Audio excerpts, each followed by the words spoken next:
कुछ जख्म ऐसे होते हैं जो खून नहीं बहाते पर हर रोज़ चीखते हैं, और कुछ धुनें ऐसी होती हैं जो सीधा दिल को छू जाती हैं लेकिन कोई उन्हें सुन नहीं पाता। इस बार जियोन और हानियल दोनों के दिल बोले हैं, लेकिन क्या वो एक दूसरे की खामोशी सुन पाएंगे? Hey guys, welcome back to my channel sketch dream. आप देख रहे हैं स्टिल विद यू एपिसोड 2। तो चलिए स्टार्ट करते हैं स्टोरी को। अगर आपने इसके प्रीवियस पार्ट नहीं सुना तो पहले उसको जाके सुनिए एंड देन स्टोरी कंटिन्यू करिए। ओके तो सीन स्टार्ट होता है नेक्स्ट डे मॉर्निंग से। Seoul music university. बर्फ जैसी ठंडी हवा जियोन के गालों से टकरा रही थी। वो अपनी हुडी की जेब में हाथ डाले कैंपस की ओर बढ़ रही थी। उसका पियानो बैग उसके पीठ पर था और आंखों में कोई थकावट का नाम नहीं था, लेकिन जो थकावट थी वो दिल की थी। रात की वो रूफटॉप मुलाकात, हानियल का अचानक आ जाना, उसकी आंखों में पहली बार कुछ इंसानी सा महसूस होना, ये सब कुछ अजीब उलझन बनकर उसके अंदर बैठ चुका था। देन नेक्स्ट सीन दिखाया जाता है जियोन ऑडिटोरियम में बैठी थी। म्यूजिक थ्योरी का लेक्चर चल रहा था, लेकिन उसकी नोटबुक खाली थी। उसकी नज़र कहीं और थी, शायद पिछली रात के सवालों में। तुम्हारे पियानो में जो दर्द है, क्या वो किसी और को भी छू सकता है? वो वर्ड्स अब तक उसके कानों में गूंज रहे थे। वो कौन है असल में?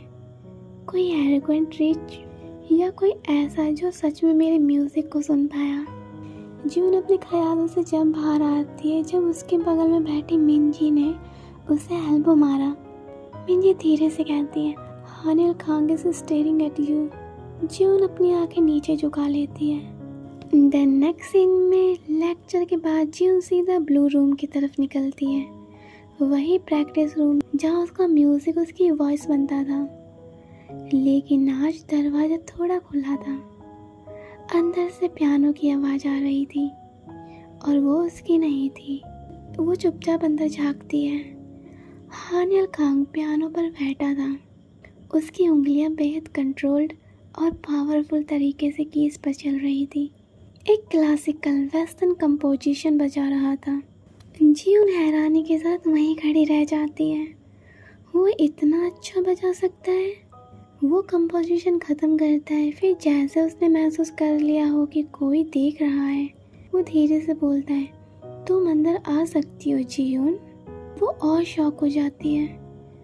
उसने उसका नाम कैसे जाना?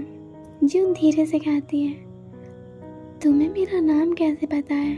हानियल हल्की से स्माइल करता है। एक आर्टिस्ट जो दर्द में प्ले करता है, उसका नाम जानना ज़रूरी है ताकि मैं जान सकूं कि वो अकेला नहीं है। वो शांत रही।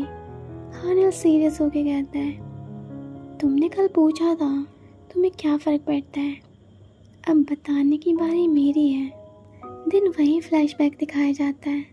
हानियल कहता है, मेरे पिता चाहते थे मैं बिजनेसमैन बनूं, लेकिन माँ मुझे पियानो सिखाया करती थी। वो कहते थे संगीत से इंसान का जख्म भरता नहीं, लेकिन उसकी चीख सुनाई देने लगती है। जब मैं 14 साल का था मेरी माँ ने सुसाइड कर ली। उस दिन से मैंने किसी के लिए फील करना बंद कर दिया। जियोन की आंखों में कुछ पिघलने लगा। वो पहली बार किसी को देखकर खुद को कम टूटा हुआ महसूस कर रही थी। देन नेक्स्ट सीन दिखाया जाता है नेक्स्ट डे पर।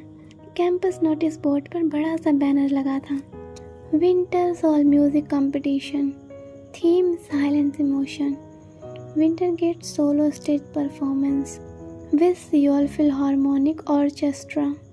जियोन ने नोटिस देखा, तभी उसके पीछे से एक आवाज़ आई, हानियल तुम एंटर करने वाली हो ना? जियोन कहती है, नहीं, ऐसा कंपटीशन सिर्फ उनकी परफॉर्मेंस के लिए होते हैं जिनका नाम होता है, मैं सिर्फ फील करती हूँ। हानियल कहता है, तो मैं भी फील करता हूँ, चलो डू इट करते हैं। जियोन ने आंखें बड़ी की, डू इट मेरे साथ? हानियल कहता है, let's play something no one's heard before, तुम्हारे धुन और मेरी बांसुरी। जियोन धीरे से कहती है, मैं बांसुरी बजाना नहीं जानती।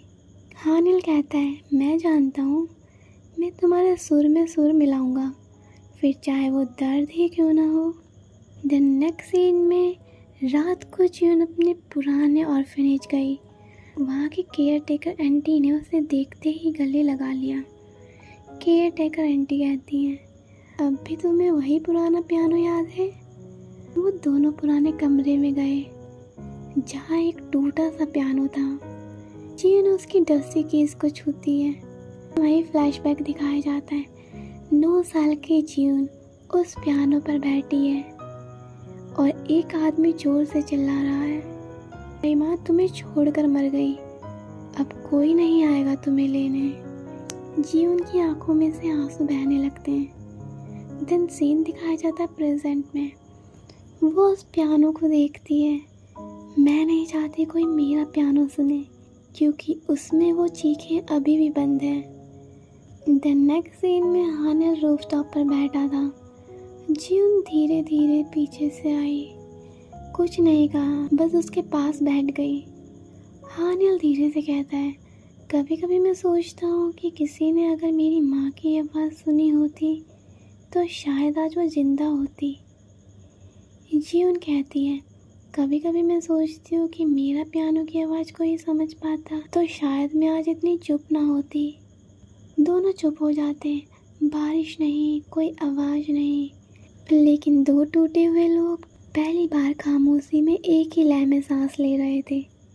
सो ये एपिसोड तो यहीं एंड होता है। नेक्स्ट बात देखने के लिए like, share, comment and don't forget to subscribe button. और हाँ, इसका प्रीवियस पार्ट ज़रूर सुनिएगा। Okay, so bye bye.